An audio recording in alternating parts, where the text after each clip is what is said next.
আজকে আমি কালো জাম বানিয়েছি আর এই কালো জামটা একদম আমাদের নওগাঁর বিখ্যাত নওগাঁ মিষ্টান্ন ভাণ্ডারের মিষ্টির মতো স্বাদ হয়েছে।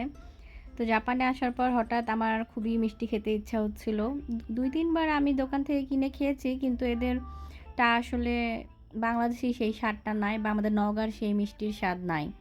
এটা হচ্ছে কোনো মতে বাসায় বানানো কেমন মিষ্টিটা আমার একদম পছন্দ হয় নাই।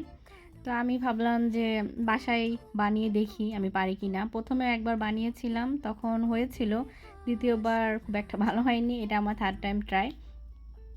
তো মিষ্টি বানাবো বলে হচ্ছে আমি সব রেডি-টেডি করে নিয়েছি। এর আগেও কয়েকবার রেডি করে একবার ডো বানানোর সময় আমি ভিডিও করছিলাম।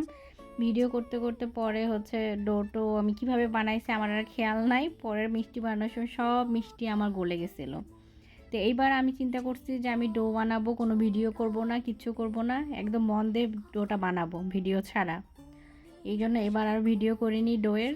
একদম ডাইরেক্ট মিষ্টির তেলে ভাজাটা দিচ্ছি। তো এবার আলহামদুলিল্লাহ আমার মিষ্টিটা ভাঙে নাই, গলে যায় নাই। তা আমি মিষ্টিটা ভেজে নিচ্ছি তেলে। আর একপাশে আমি শিরাটাও গরম করে নিচ্ছি। আর আমাদের জাপানে মিষ্টির দামটাও অনেক বেশি। এর আগে আমি হচ্ছে কিনেছিলাম হাফ কেজি মনে হয় ১২০০ কি ১৪০০ টাকা হাফ কেজি মিষ্টি। তো আমি ভাবলাম কেননা আমি বাসায় বানাই, আমার সব আছে, গুঁড়ো দুধ, দুধ শিরার জন্য যা যা লাগে, খালি ছানাটা নাই, আমি এটা ছানা ছাড়া মিষ্টি বানিয়েছি। আর খেতেও খুব মজা হয়েছিল, বলেছিল যে একদম নাকি আমাদের নওগাঁর মিষ্টির মতোই। আর হচ্ছে এটা মানে নরম সফট, কোনো ময়দার কোনো কিছু নাই, শক্ত না, একদম শিরাটাও ভালো মতো ভিতরে গিয়ে ঢুকেছিল।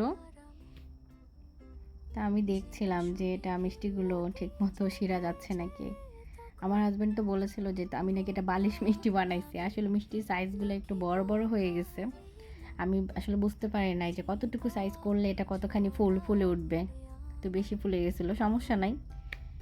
তো মিষ্টি রেডি আমার। মিষ্টিগুলো একদম সব শিরা ভিতরে টুপটুপ করতেছে।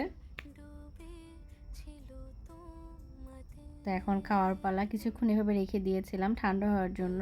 পরে ঠান্ডা করে আমি হচ্ছে নিয়েছিলাম টেস্ট করার জন্য কেমন। তারপর টেস্ট করে দেখতে কিন্তু খুব সুন্দর, টেস্ট করার পরও খুব ভালো লাগছিলো, একদম নওগাঁর মিষ্টি।